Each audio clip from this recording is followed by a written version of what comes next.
Bien, on va commencer, bonjour. Alors, Tristan Barberousse est normalien, agrégé de philosophie et doctorant en philosophie esthétique à l'ENS sous la direction de Jean-Claude Monod. Il travaille sur la dispute entre Ricoeur et Derrida au sujet de la métaphore et de sa place en philosophie à partir de l'image en tant que critère de distinction entre concept et métaphore. Sa présentation d'aujourd'hui s'intitule « La vérité de la métaphore » ou « Le point de rupture entre Ricoeur et Derrida » au sujet de Heidegger. Je te laisse la parole, Tristan, merci beaucoup.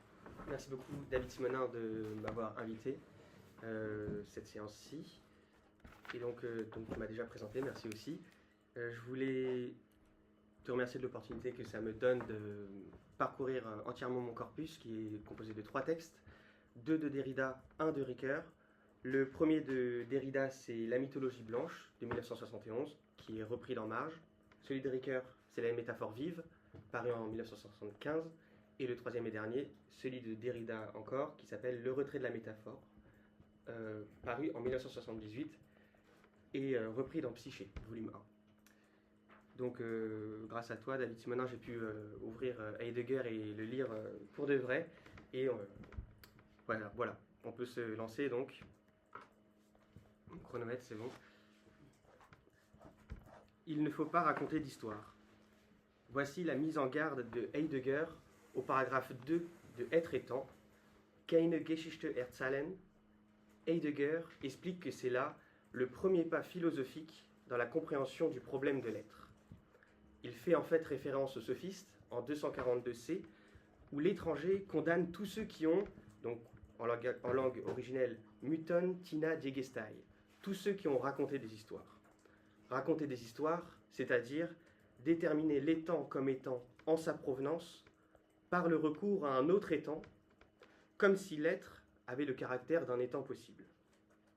Derrida, dans son cours donné à l'ENS en 1964-1965, celui-ci, Heidegger, la question de l'être et l'histoire, méditera assez longuement cette formule, ne pas raconter d'histoire. Il va expliquer que raconter des histoires, au fond, c'est ignorer la différence ontico-ontologique, la différence entre l'être et l'étang, chez Heidegger. Dans les faits, ignorer la différence entre l'être et l'étang, c'est à peu près toujours la même chose, à savoir proposer une métaphore ontique. Dire que l'être est un, ou bien qu'il est multiple, dire qu'il est chaud, ou bien qu'il est froid, dire qu'il est mouvement, ou bien qu'il est repos, dire qu'il est matière sensible, ou bien forme intelligible, on pourrait continuer longuement. Là, toujours, il y a une métaphore ontique, au sens où l'être qui n'est rien d'étang est compris par rapport à un étang, comme un, comme chaud, comme matière sensible, comme mouvement, etc. Telle sera la compréhension de l'ontologie métaphysique. Toujours penser l'être de l'étang comme étantité, c'est-à-dire à partir d'un étang ou général ou suprême. Pour Heidegger, au contraire donc, l'être de l'étang, né, entre guillemets, n'est pas lui-même un étang. L'être ne se donne que dans l'étang en se retirant lui-même. Il est la source de la présence qui jamais elle-même ne se présente. Heidegger méditera tout du long, avant même le tournant, sur cette différence entre l'être et l'étang, ou autrement dit, la différence de l'être à l'étang, mais nous verrons que ce n'est pas exactement la même chose dans la suite de l'exposé. Disons synthétiquement pour notre introduction qu'il va méditer sur le retrait de l'être dans sa dispensation. Pas de métaphore ontique, donc. Mais peut-on vraiment se passer de métaphore ? Ce sera la question de Derrida dans Le retrait de la métaphore, mon troisième et dernier texte de mon corpus principal. Et pour cause, comment parler de l'être sinon par métaphore ? Car nous n'avons que des mots et des idées, autant de choses qui sont, sans être l'être lui-même, autant de choses simplement étantes, entre guillemets. Et l'être lui-même, d'ailleurs, est-il vraiment jamais seulement lui-même, en propre ? Si l'être n'est rien d'étant, en même temps, il n'est jamais sans étant. L'être est toujours être de l'étant. Ainsi, l'être autre de l'étant est toujours selon son autre, il est toujours comme ceci ou comme cela. Il est toujours être de tel ou tel étant. Autrement dit, de manière un peu plus technique et un peu plus heideggerienne, la vérité de l'être c'est l'histoire de ces déterminations ontiques.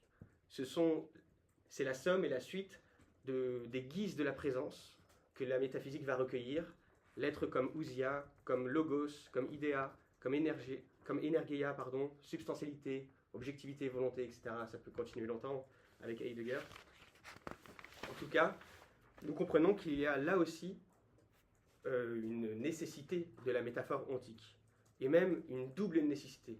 Une nécessité propre à l'être, dans la manière dont il se donne et se dispense, et une nécessité propre à la méditation sur l'être, qui passe par le langage.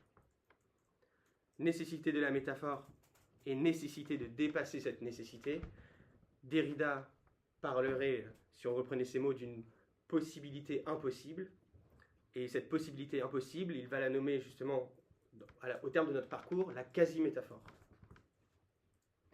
Mais avant de parler de la quasi-métaphore, revenons à quelque chose donc de plus simple, la simple métaphore, et dotons-nous d'une définition minimale pour démarrer. La métaphore ne sert-elle pas essentiellement à raconter des histoires? N'est-elle pas le moyen par excellence de fabuler et même d'affabuler?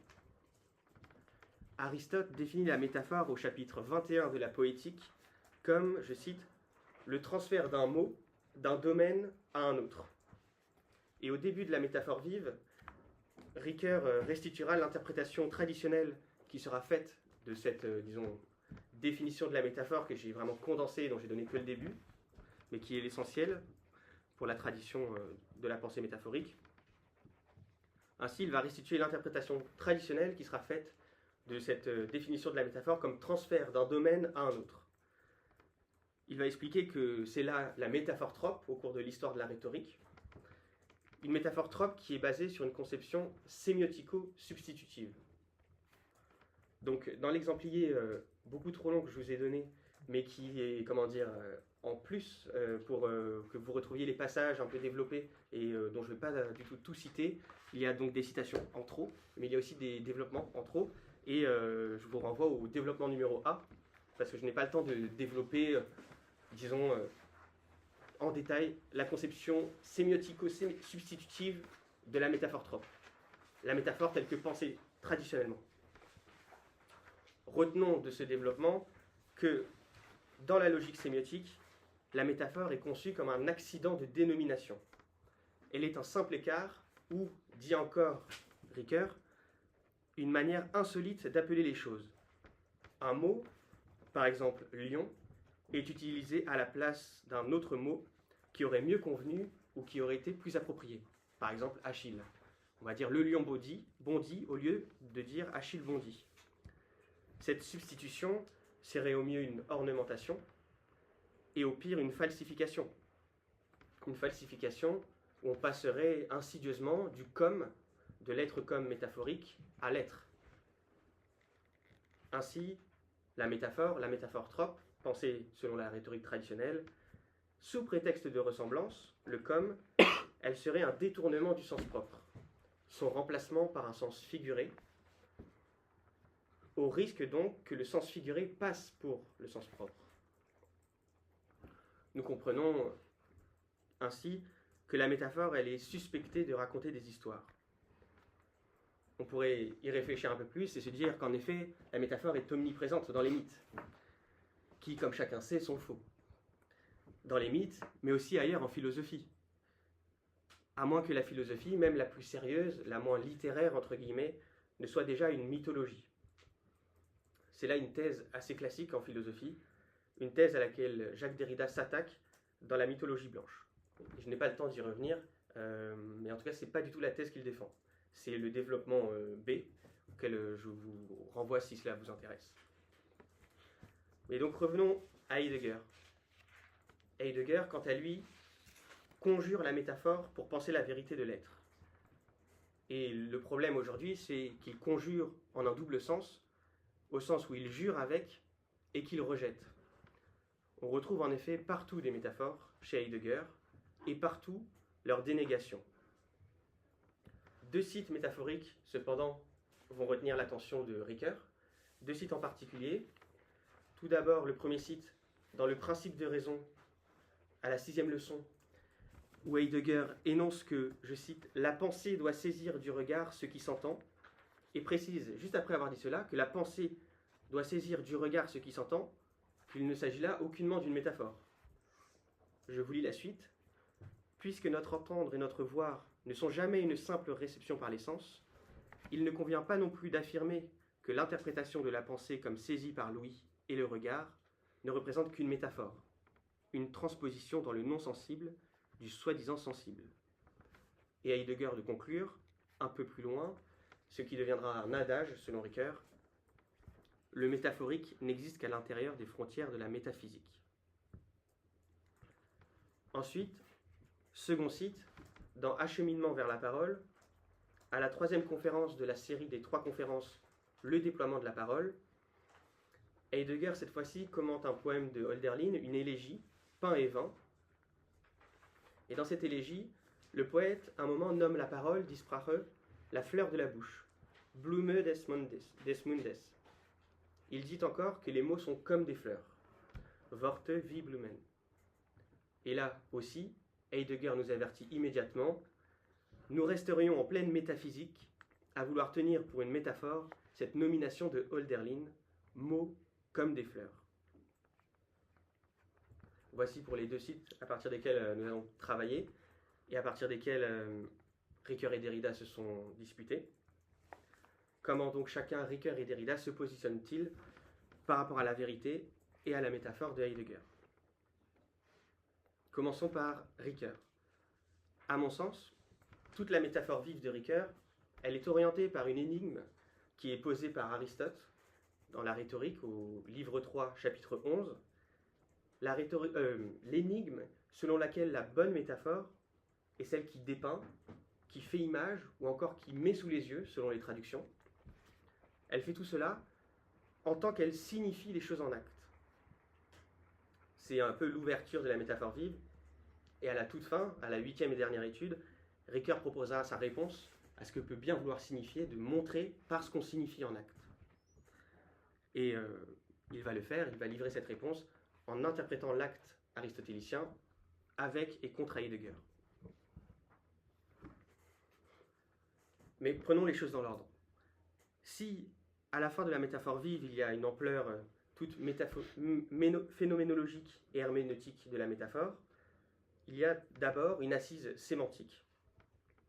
En effet, dans ce livre, dans son travail, Ricoeur a un geste fondamental, c'est celui de changer d'unité de référence dans son analyse de la métaphore. Il passe du mot, qu'on a vu dans l'accident de dénomination, dans la conception traditionnelle de la métaphore, à la phrase, et en passant du mot à la phrase, il passe d'une analyse sémiotique à une analyse sémantique, c'est-à-dire à une analyse qui considère un sens et une référence en propre à la métaphore. De cette manière, par l'analyse sémantique, la métaphore n'est plus une substitution superflue, voire trompeuse, mais elle devient une mise en tension inédite. Inédite dans toute la richesse de ce terme, vous le verrez, je l'espère, à la fin de ma restitution de Ricoeur. Retenons ceci, chez Ricoeur, ou pour Ricoeur, une métaphore vive, c'est une prédication paradoxale qui dit le même dans le différent. Une prédication paradoxale qui dit ceci et cela, en même temps que ceci n'est pas cela. La métaphore vive crée donc une tension entre 2 objets de pensée qu'elle rapproche dans un énoncé. Et là, de même, pour, disons, avoir plus d'éléments sur la conception opposée à la conception sémiotico-substitutive, qui est donc celle ricoeurienne de la conception sémantico-tensive, le point de vue sémantique qui permet de penser la métaphore comme tension, je vous renvoie au développement C de l'exemplier. Bon, comme ça, je vous ai donné l'essentiel, mais dans le développement, je montre un peu plus comment il s'y achemine au fur et à mesure des études. Et donc, je voulais maintenant référer à un article de Ricoeur qui s'appelle « La structure, le mot, l'événement », parce que je le trouve intéressant, où je trouve qu'on peut y déceler l'ontologie un peu mise à nu de Ricoeur. Et dans cet article, je trouve qu'on retrouve la métaphore vive, car elle aussi elle suit l'adage ricoeurien de dire quelque chose sur quelque chose. La métaphore vive, c'est ce qui dit quelque chose de nouveau sur quelque chose. Elle est autrement dit un vouloir dire qui s'accomplit en vouloir montrer. On peut le reformuler autrement. La métaphore est vive quand elle défigure et refigure. Elle est vive quand son être comme, la fiction qu'elle nous propose, devient comme l'être, c'est-à-dire un autre être, un être possible, et en fait le tout ramené à un autre être possible, dans cette tension fictionnelle selon lequel le monde pourrait être autre.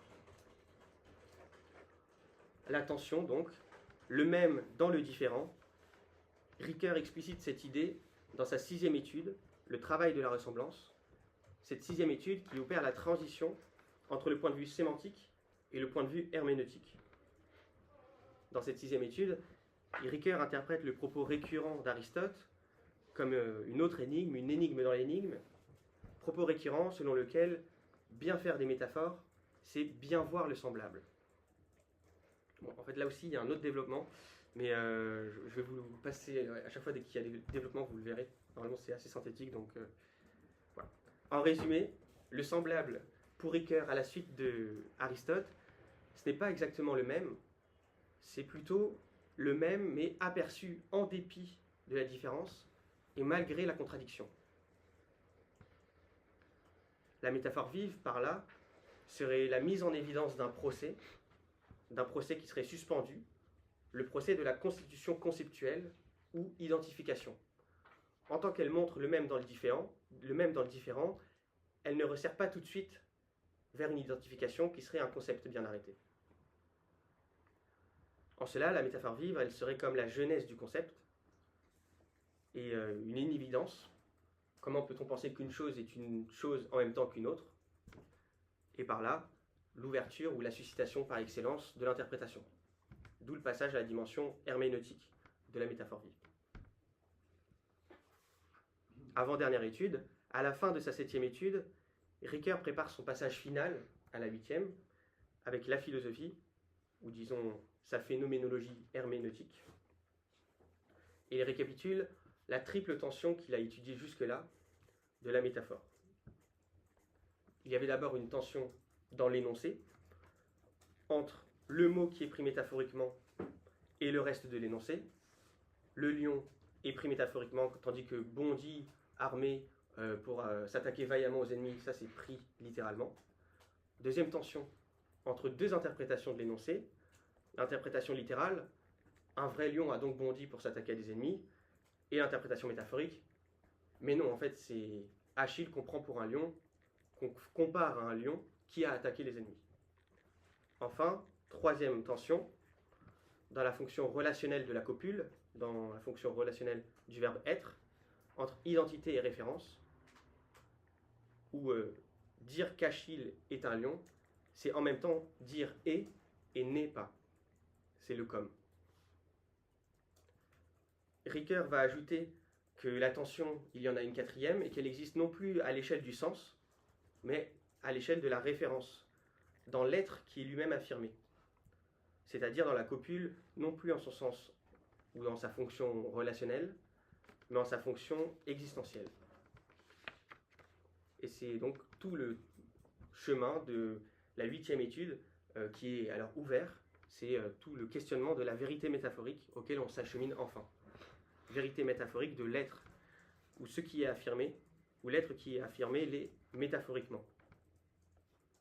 Ainsi, pour Ricoeur, dans la 8e étude, on comprend que la métaphore vive, elle propose une référence dédoublée. Une référence dédoublée qui a fonctionné comme une instance critique envers les concepts conventionnels que nous avons de monde, de réalité ou encore de vérité. En effet, une métaphore vive, vous l'aurez compris, elle opère un dérèglement logique à la faveur de rapprochements impertinents et d'empiètements incongrus. Évidemment non, qu'Achille n'est pas un lion, un humain n'est pas un animal. Elle décatégorise donc, et en même temps, elle recatégorise. Elle repositionne autrement le monde et nous fait envisager que Achille puisse être aussi un lion.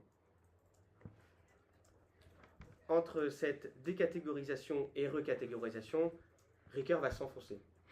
Il va étudier justement le suspens entre la référence littérale qui est ruinée et la référence métaphorique qui est risquée.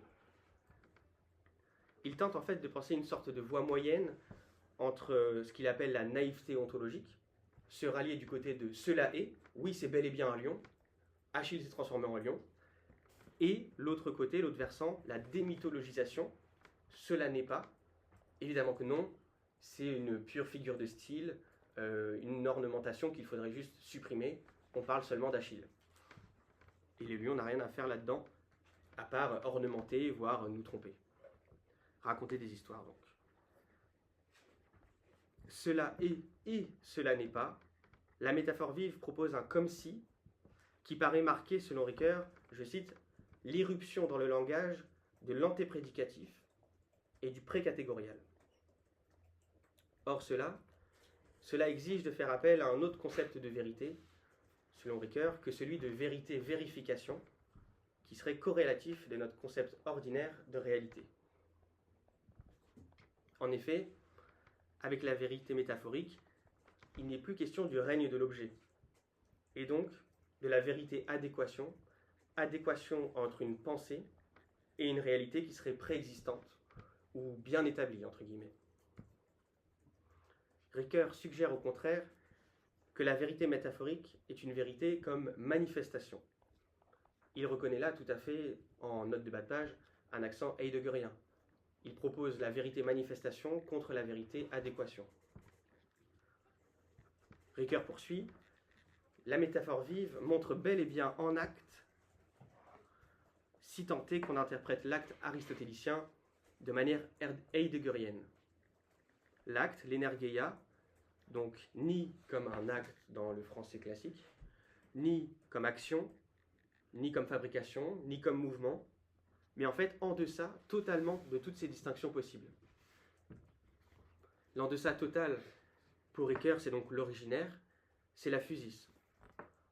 La physis, ou génération de ce qui croit, telle que définie par Aristote dans la métaphysique en Delta chapitre 4, livre Delta chapitre 4, et telle que relue par Heidegger, notamment dans Comment se détermine la physis. Ricoeur va interpréter la physis, la génération de ce qui croit, comme éclosion de l'apparaître dans son ensemble et comme tel. Et alors, Ricoeur rejoint, ou prétend rejoindre, nous le verrons, Heidegger. Oui, les mots sont comme des fleurs.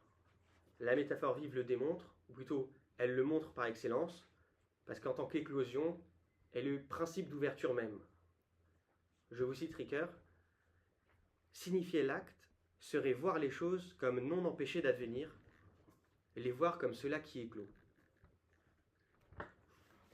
Pour autant, Ricoeur ne se rallie pas complètement à Heidegger.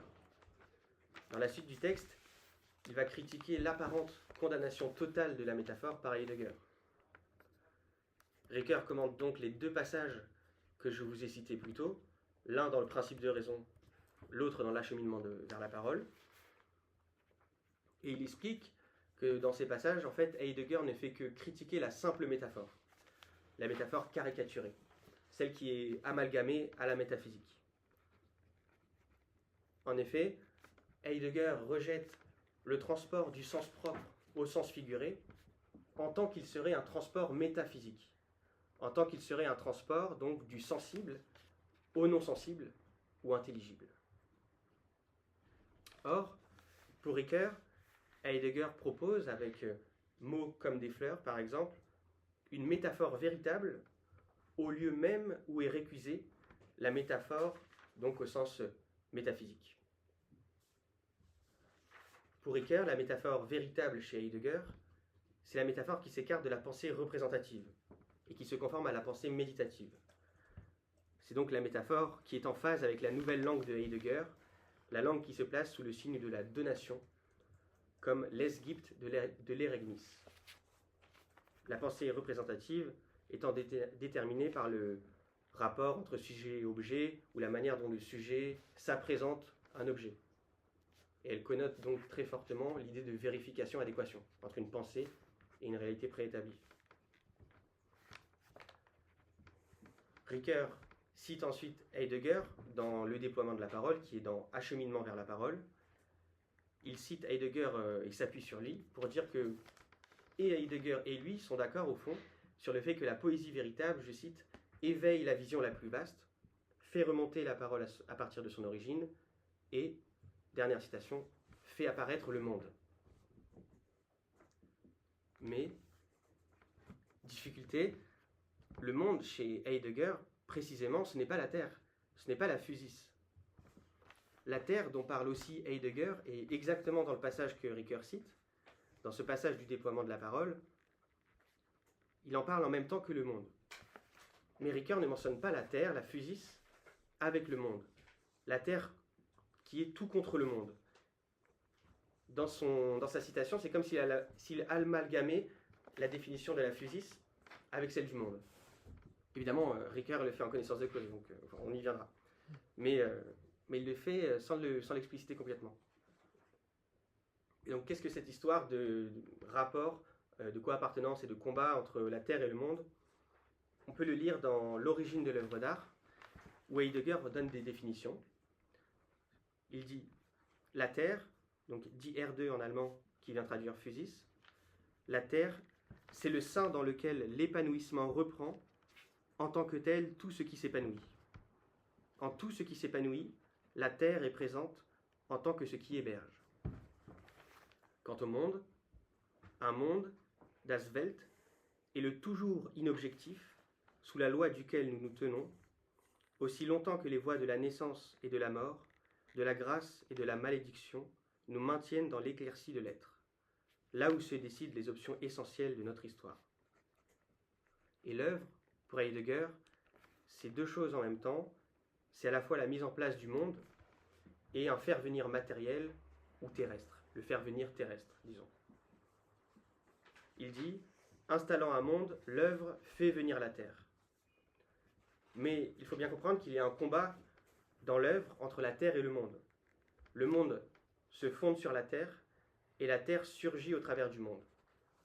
Ce combat, chez Heidegger, c'est la vérité, l'aletheia, qui signifie hors-retrait, un hors-retrait dont la mise hors-retrait, elle, précisément, dans sa donation d'hors-retrait, reste en retrait. Donc le monde, en effet, chez Heidegger, il est bel et bien éclosion de l'étang, advenu. Mais, je cite Heidegger, l'éclaircie où l'étang vient se tenir est en elle-même à la fois réserve. La vérité de l'être chez Heidegger, c'est cette éclaircie, Lichtung, dont on peut avoir une définition, une explication de la traduction de Lichtung en éclaircie par les traducteurs Beaufray et Brockmeyer dans une note. Ils expliquent que l'Ereignis, chez Heidegger, donc si on peut se permettre de tenter des définitions rapides, l'Ereignis, donc j'ai noté l'avènement du propre ou l'événement de propriation, et on peut encore citer le déploiement de la venue en présence. Cet Ereignis, donc, il est comme l'éclair, il est Lichtung, il est comme l'éclair parce qu'il est visible après coup, mais invisible lui-même, sinon aveuglant. Et pourtant, origine de toute visibilité. Et dans le déploiement de la parole, dit Sage, qui signifie usuellement fable ou légende, et qui sera chez Heidegger le maître mot, traduit non pas par fable ou par légende, parce que ça ne renvoie pas à ça chez Heidegger, mais traduit par ladite. Ce maître mot, donc, va signifier le déploiement de la parole. Heidegger écrit « dire », sagen, signifie montrer, laisser apparaître, présenter, darreichen, un monde dans une éclaircie qui est du même coup, parce qu'elle est éclaircie, abritement, les deux s'unissant en libre donation. Donc, on pourrait multiplier les références de ce jeu de don et de suspension. J'en donne un parce que, quand même, étrangement, dans comment se détermine la physis, à la toute fin, Ricoeur est vraiment explicite. Je vous cite. À la toute fin, donc, comment se détermine la physis? Il écrit « être est l'ouverture de déclosion qui se clôt soi-même. Physis au sens initial. Se déclore, c'est sortir en évidence dans l'ouvert du non-retrait, et cela veut dire héberger le non-retrait comme tel en son déploiement. L'ouvert du non-retrait se dit aletheia. Mais tout cela, que donc le monde ne va jamais seul, qu'il ne se délivre jamais sans un autre recouvrement, qui est celui donc de la dispensation du monde, Ricoeur le sait très bien. Il a étudié Heidegger, évidemment, c'est juste qu'il refuse Heidegger. Mais sans le dire explicitement, ce choix, en fait, de prendre une moitié de Heidegger. Et donc, ce que j'essaye de reconstituer, parce que c'est quand même seulement quelques pages, c'est une dizaine de pages sur 400 pages, cette critique de Heidegger, c'est que, donc il est très expéditif, mais aussi par colère et agacement, mais ça se voit, si ça vous intéresse de lire ces 10 pages, elles sont aussi même marrantes, parce que presque assassines contre il parle de prétention à outrepasser la métaphysique, etc. En tout cas, ce que fait Ricoeur en amalgamant vraiment physis et monde, enfin terre et monde, en parlant de physis mais en ayant la définition du monde, c'est qu'il choisit de penser l'Erignis, donc son esgypte, de manière partielle, comme un don simple, et non pas comme un don qui serait donc dédoublé, redoublé par le retrait du don. Et par là, Ricoeur récuse explicitement la prétention heideggerienne à rompre avec la métaphysique. Mais il me semble que Ricoeur fait en fait deux choses différentes, assez proches mais différentes, deux choses voisines. D'une part, il interprète la vérité de l'être de Heidegger d'une manière ontique, et d'autre part, il insiste sur la manifestation plutôt que la non-manifestation de cette étentité. Parce que Ricoeur aurait très bien pu penser une étentité du retrait, mais il choisit plutôt la partie de la manifestation plutôt que celle de la non-manifestation. Et mon hypothèse, elle est que du double sens de la dispense de l'être, Ricoeur retient le sens de la distribution plutôt que celui de la soustraction, parce que l'autre sens, celui de la soustraction, selon lui, incline trop, comme par homologie structurelle, à ce qu'il dénonce comme des séductions de l'inarticulé et de l'inexprimé.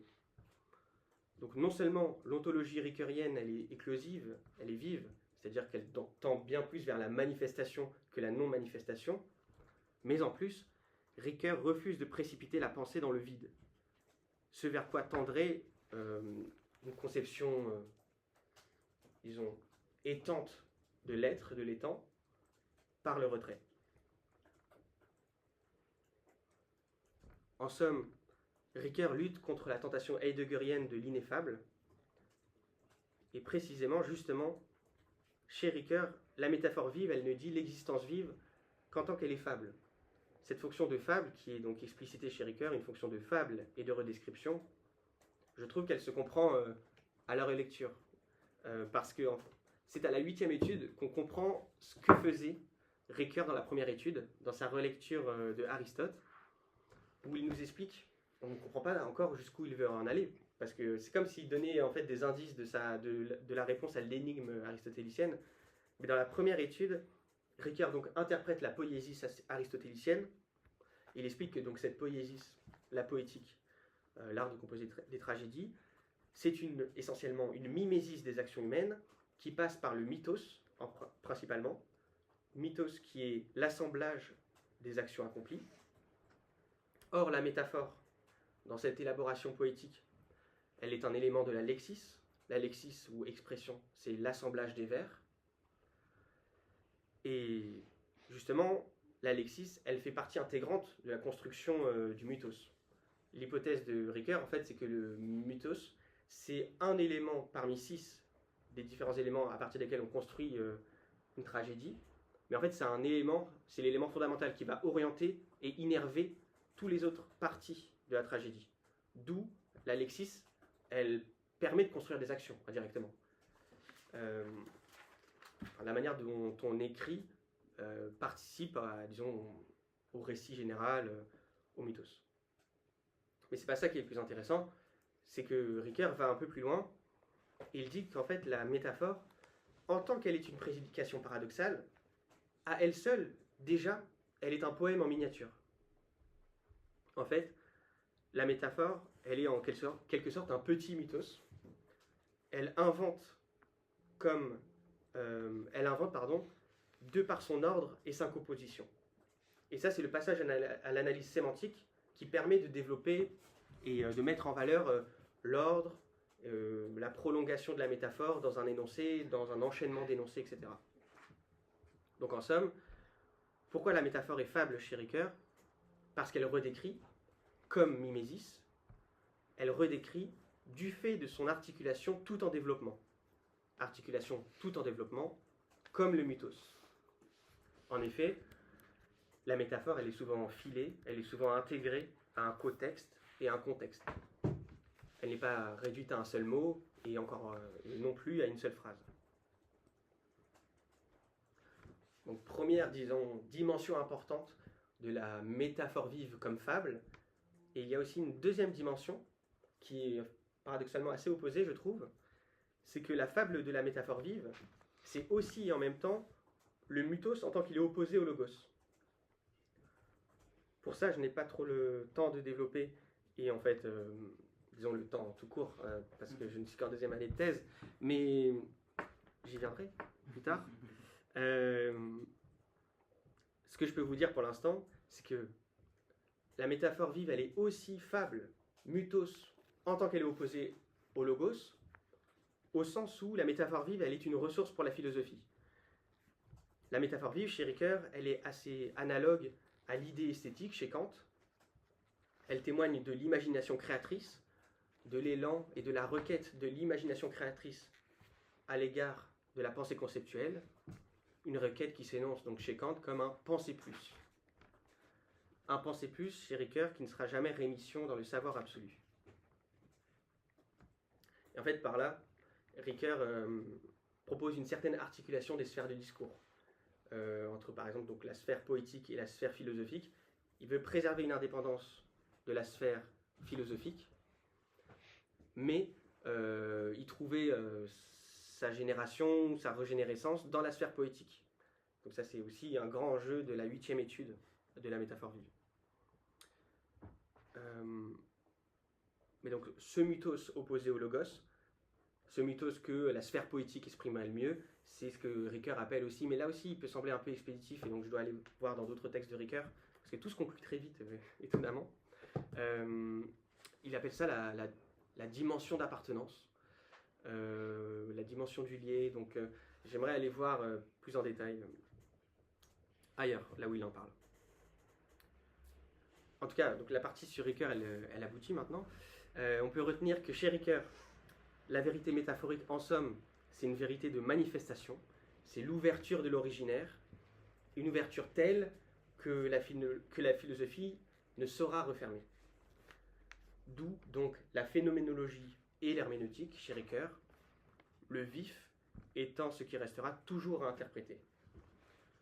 Chez Ricoeur, il y a phénoménologie et herméneutique, parce que de ce qui est clos au monde, de ce qui apparaît, la philosophie ne saura jamais en faire le tour, précisément parce que cette éclosion, elle est précatégoriale et antéprédicative, elle est en deçà du règne de l'objet, c'est-à-dire de la pensée conceptuelle par identification. Et, pardon, je fais une pause comme c'est la fin de Ricoeur.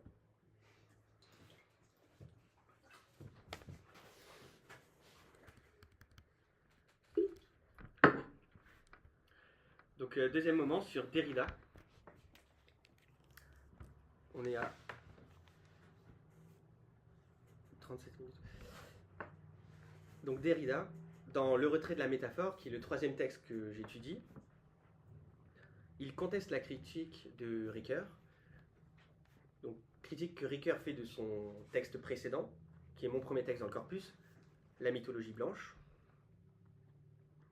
Parmi les différentes critiques que fait Ricoeur, je vous propose de retenir seulement une, principale pour nous aujourd'hui, celle selon laquelle, en somme, Derrida n'aurait tenté, je cite, selon le résumé de Derrida, n'aurait tenté qu'une extension ou une radicalisation continue du mouvement heideggerien.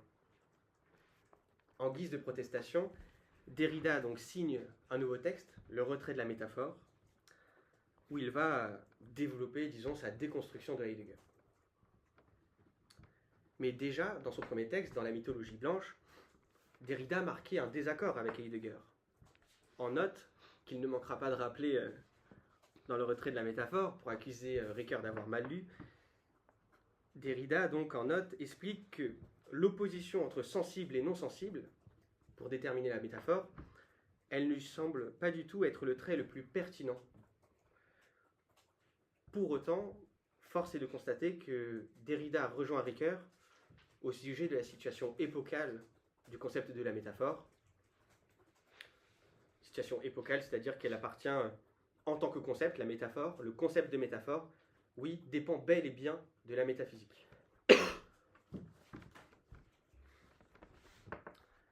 En introduction, nous avons déjà esquissé et préparé quelques éléments du retrait de la métaphore. J'avais expliqué que donc l'être, dans et par son retrait, semble se métaphoriser. En effet, l'être se retire parce qu'il se montre ou se détermine à chaque fois comme ou sous tel ou tel mode d'être.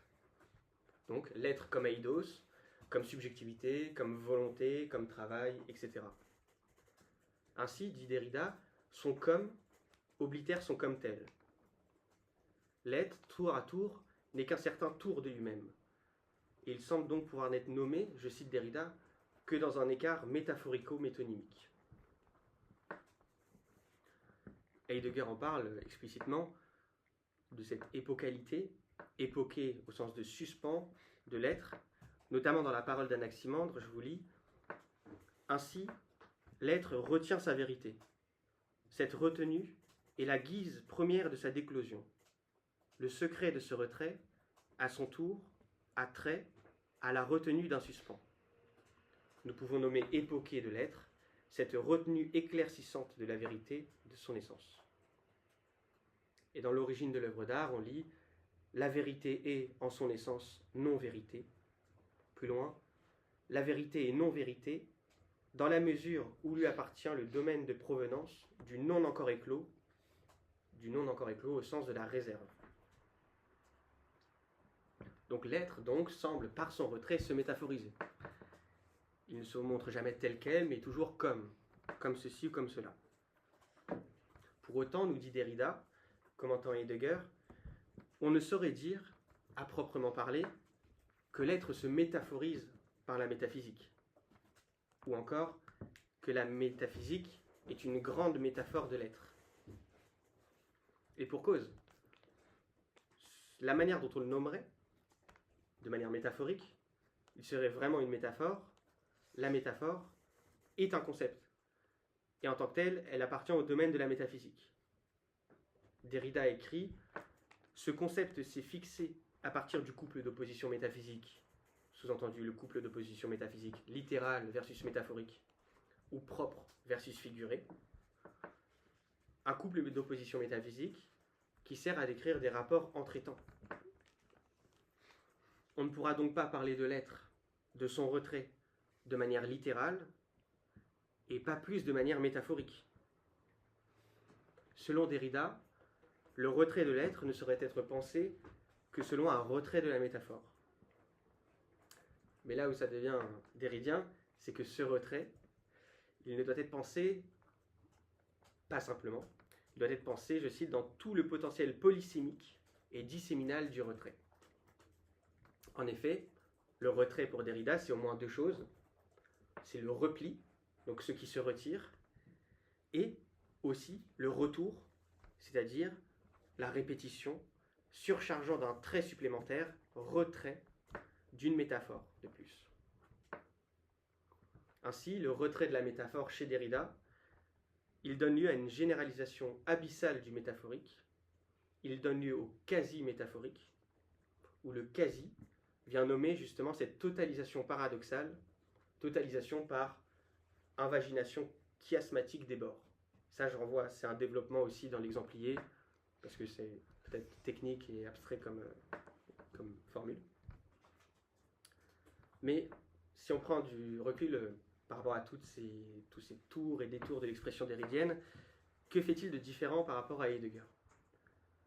Derrida le dit explicitement dans le retrait de la métaphore, il ne cherche qu'à approfondir le mouvement de l'entegnen, dépropriation, retrait de propriation, mouvement de l'entegnen qui vient creuser tout eregnis. En fait, Derrida déconstruit Heidegger en insistant sur la part désassemblante, déjà, de Heidegger. Une part donc désassemblante sur laquelle il insiste, mais sans pour autant prétendre vraiment exproprier l'être. Car cela serait chez Derrida encore un procès de propriation, mais à l'inverse. Propriation, expropriation, Derrida ne veut pas choisir, il ne se rallie à aucun des deux, parce que les deux sont des manières de proprier, positivement ou négativement. Ainsi, Derrida parle d'une tentation, et d'une tentation seulement, de nommer l'être dans un écart métaphorico-métonymique. Or, je crois que le trait d'union, dans cette expression métaphorico-métonymique, il fait toute la différence chez Derrida, la différence avec un A. En effet, l'être par rapport à l'étant n'a pas de rapport ontique, ni donc celui de tout à tout, comme pour la métaphore, deux choses indépendantes, ni celui de tout à partie, donc rapport métonymique. Or, le trait d'union, cette marque graphique si discrète, apparemment de suture, chez Derrida, elle opère à mon avis comme un écart, parce qu'elle nomme, elle démarque l'indécidabilité, ou j'avais dit autrement, elle nomme le ni-ni.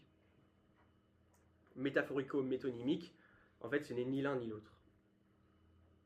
Quant au mot écart métaphorico-métonymique, il doit se comprendre de manière tout aussi indécidable chez Derrida, et je me réfère cette fois-ci à la double séance qui est dans la dissémination. Donc dans ce texte, Derrida va définir le texte général, qu'il appelle aussi généralité de l'écriture. Je vous en donne peut-être ma définition résumée, avant de donner celle de Derrida.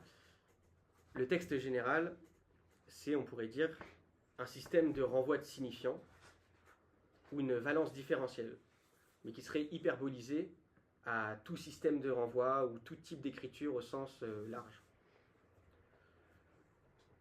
Ce texte général, donc, Derrida le définit comme une référence écartée, un être à l'écart ou un hymen.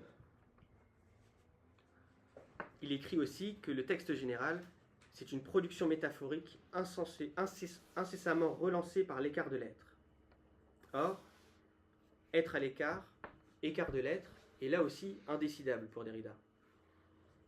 On ne sait pas s'il faut interpréter l'écart de l'être comme génitif subjectif, donc l'être et écart, ou l'écartement définit l'être, ou encore l'essence de l'être, c'est l'écartèlement, ou bien, dans son sens de génitif objectif, on s'écarte de l'être, il y a une mise à l'écart de l'être possible. On ne sait pas comment interpréter, ou plutôt, Derrida fait en sorte qu'on ne puisse pas interpréter, qu'on ne puisse pas choisir entre les deux options. Et pour lui, il ne s'agit pas là d'une simple équivocité, mais d'une dissémination. C'est-à-dire que le sens n'est pas multiple, il n'y a pas plusieurs options possibles.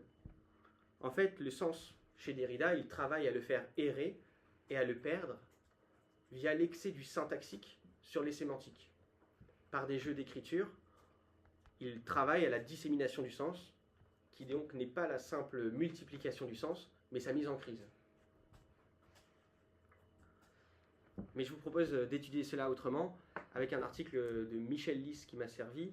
Il s'appelle « La différence entre Jacques Derrida et Martin Heidegger ». Et Michel Lys y explique que, y compris chez Heidegger, en fait, il y a un double sens d'être de l'étant. On a vu que donc ça n'allait pas être l'étantité, donc un étant porté à la généralité ou à la suprématie, donc la chaleur, la multiplicité, l'unicité, etc. Pour autant, il y a quand même deux sens différents d'être de l'étant chez Heidegger, selon Lys. Tout d'abord, le rapport différencié de l'être à l'étant, der Unterschied, qui est la différence ontologique, et, autre sens, la séparation de l'être et de l'étant, dit difference, ou différence ontico-ontologique. Pour résumer, le premier dit plutôt le rapport de l'un à l'autre, tandis que le premier dit vraiment l'écartement, ne pense pas le rapport, mais l'isolement de l'être. En fait, je vous présente cette différence, pas forcément facile à saisir si on n'est pas complètement heideggerien. Et je vous la présente parce qu'à mon sens, Derrida va donc radicaliser la quasi-métaphore du retrait chez Heidegger, et en cela, il va creuser la différence ontologique, Unterschied, sans prétendre, comme Heidegger, être bel et bien passé de l'autre côté. C'est-à-dire qu'il va, à mon sens, Derrida va creuser le rapport différencié de l'être à l'étant, de telle sorte à ce qu'on ne puisse pas prétendre être passé de l'autre côté dans la séparation de l'être et de l'étant. Être passé de l'autre côté dans une démarche qui tend à l'un. Selon Derrida, en fait, Heidegger serait encore métaphysique, en ceci qu'il pencherait par son surpassement de la métaphysique traditionnelle à trouver un point d'ancrage, le point d'ancrage de tout renvoi, ou disons l'instance dernière ou instance première. Donc, comment fait-il cela? Comment creuse-t-il le plus possible la différence donc, de l'être à l'étant? Derrida constate que chez Heidegger, deux types de traits contractent. Il y a donc la famille lexicale de Ziehen, qui se déploie comme Zug, Bezug, Gezüge, Durchziehen, Entziehen.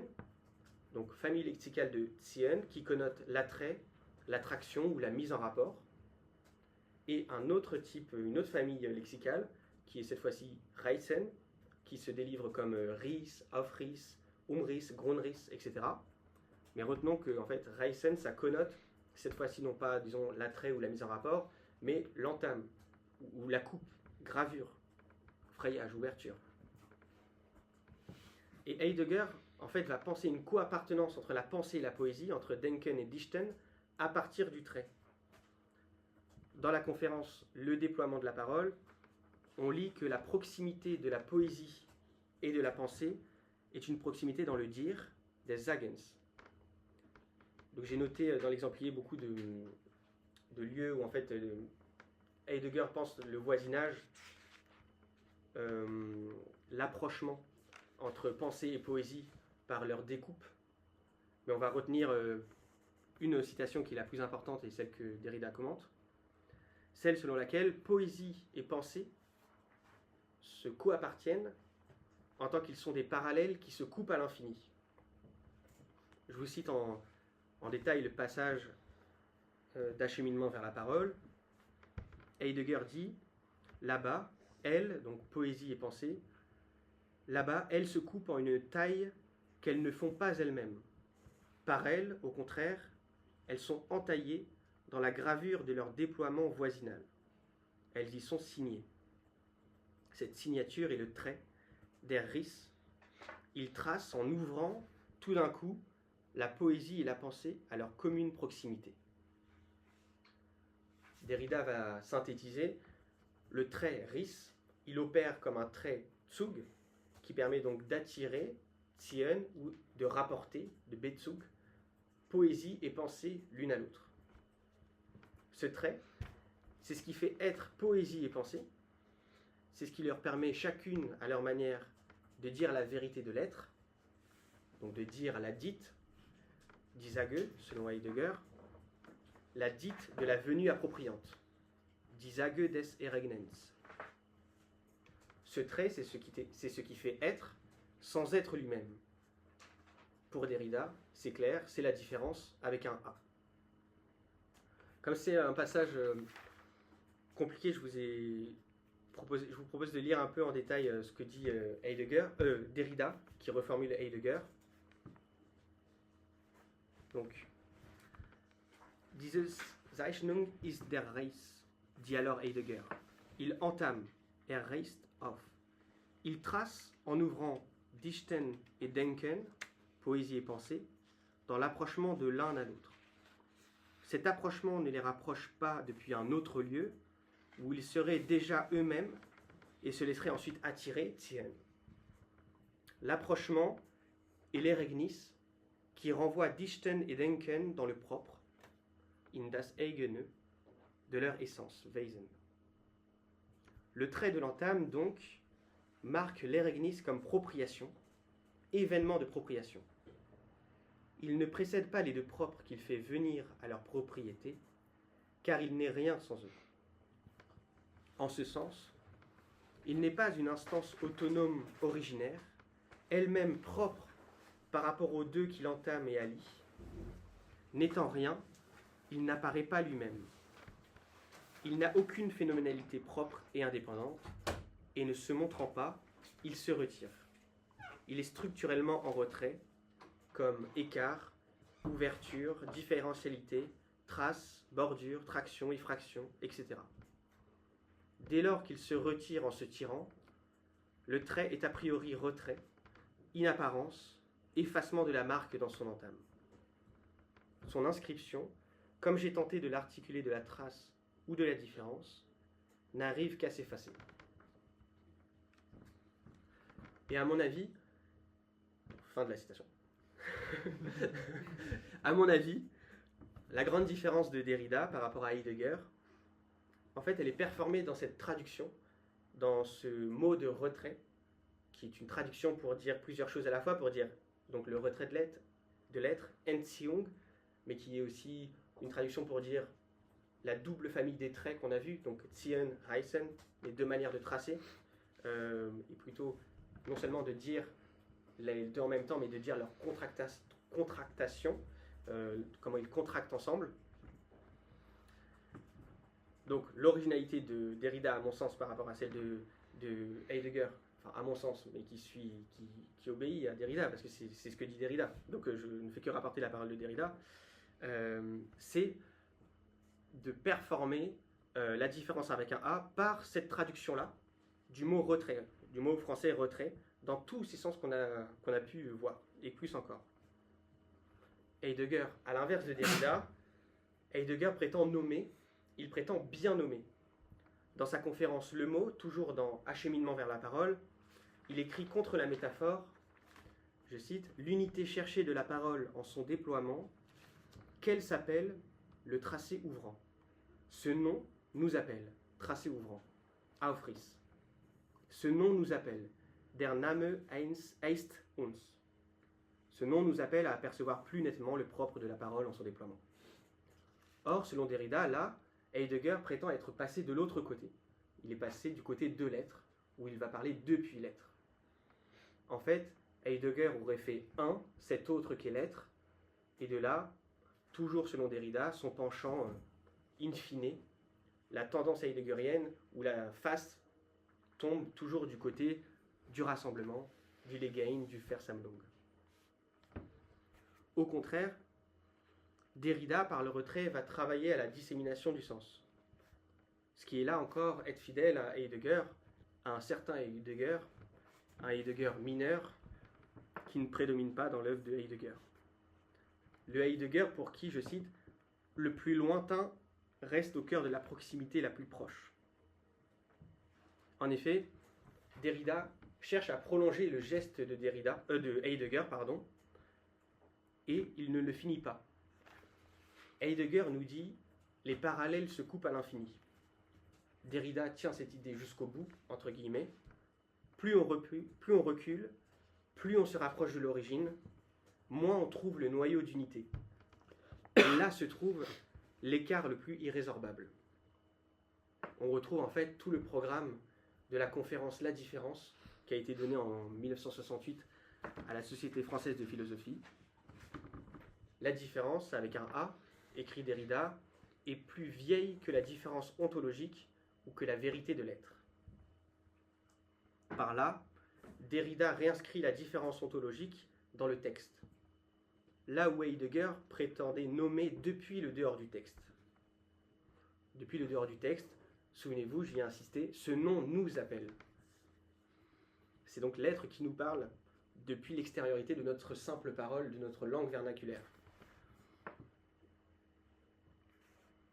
En effet, Derrida réinscrit la différence ontologique dans le texte, car la différence avec un A, c'est la mise en abîme de la différence et de toute différence avec un E. Mise en abîme par et dans le texte général. Le texte général, j'ai essayé de le définir plus tôt, c'est un système de renvoi qui s'emporte lui-même. Pour le dire autrement, c'est une ronde de signifiants qui tourne autour de l'absence du signifié transcendant. En effet, dans le texte, tout, chaque mot, ne vaut que par différence, c'est-à-dire corrélativement ou par analogie avec le reste. Un mot n'existe jamais seul. Il ne prend son sens que de tous les autres. Je reste à ces formulations formelles, mais tout ça s'inscrit dans une relecture de Saussure radicalisée, etc. Dans la différence, donc, dans sa conférence, Derrida écrit que la différence avec un A, elle désigne, je cite, le mouvement selon lequel la langue, ou tout code, tout système de renvoi en général, se constitue historiquement comme tissu de différence. Il en conclura à la fin de la conférence, il n'y aura pas de nom unique, fût-il le nom de l'être, car la différence, avec un A, est l'innommable, c'est-à-dire le jeu grâce auquel il y a des effets nominaux, ou des effets de propriété, on peut dire. En un mot, pour conclure, donc Derrida récuse la prétention heideggerienne à dépasser la langue vernaculaire pour accéder à la langue de l'être. Le retrait chez Derrida, à mon avis, c'est la formule parfaite pour dire l'imperfection de notre langue.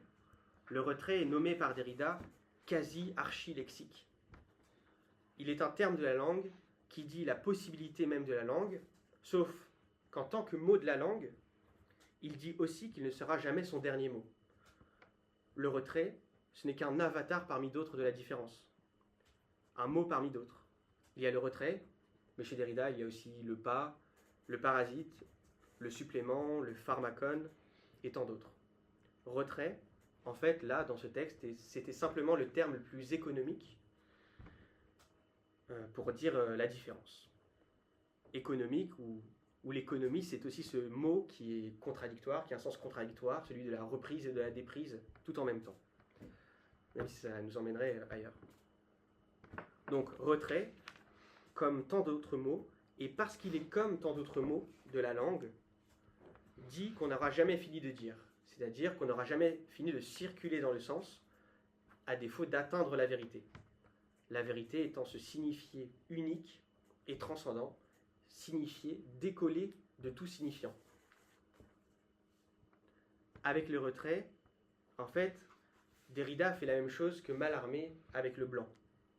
Il pense une supplémentarité du terme retrait, mais une supplémentarité qui ne va pas excéder la série des divers sens du retrait. Dire le retrait comme transcendantal, pour faire simple, chez Derrida, ce n'est jamais rien de transcendant. Dire le retrait comme transcendantal, c'est encore un effet du texte général. C'est le texte qui se réfléchit et s'enfonce en lui-même. Cela est logique en quelque sorte. Si le texte est général, alors le texte, il n'y a que du texte. Donc le généralisme se paye de l'immanentisme, équivaut à l'immanentisme. Donc chez Derrida, le retrait n'est pas plus propre que figuré.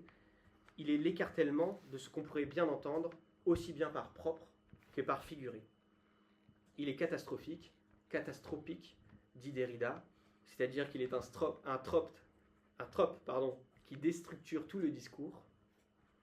Et je cite, « La rhétorique ne pourra alors s'énoncer elle-même et sa possibilité qu'en s'emportant dans le trait supplémentaire d'une rhétorique de la rhétorique, et par exemple d'une métaphore de la métaphore, etc.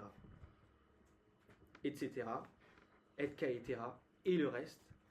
À mon avis, ça aussi, c'est si derridien, et je pense que c'est remarqué par Derrida. Et le reste, c'est dire qu'on ne pourra jamais que continuer à dire. Le but du dire, le vouloir dire, donc le signifié unique, simple, présent, auquel on voudrait s'acheminer, il ne surpassera jamais chez Derrida la manière de dire, Donc le texte général, l'archi-écriture. En somme, il n'y a pas de prescription, quelque chose qui précéderait ontologiquement, logiquement, l'inscription. Il y a toujours déjà et toujours encore de l'inscription pour Derrida. Autrement dit encore, on ne fermera jamais le livre, car la métaphysique n'est pas un cercle en dehors duquel on pourrait sauter comme à pieds joints. C'est une limite qu'on ne peut que remarquer. Donc, marquer, remarquer, tracer, retracer. Finalement, pour conclure, Ricoeur et Derrida, si éloignés, sont aussi si proches. Si éloignés, car l'un insiste sur la vérité manifestation, tandis que l'autre insiste sur la non-vérité de la vérité, ou retrait de la vérité. Si proches, car l'un et l'autre rejettent la mystagogie heideggerienne ou l'outrepassement de la métaphysique. Merci pour votre écoute.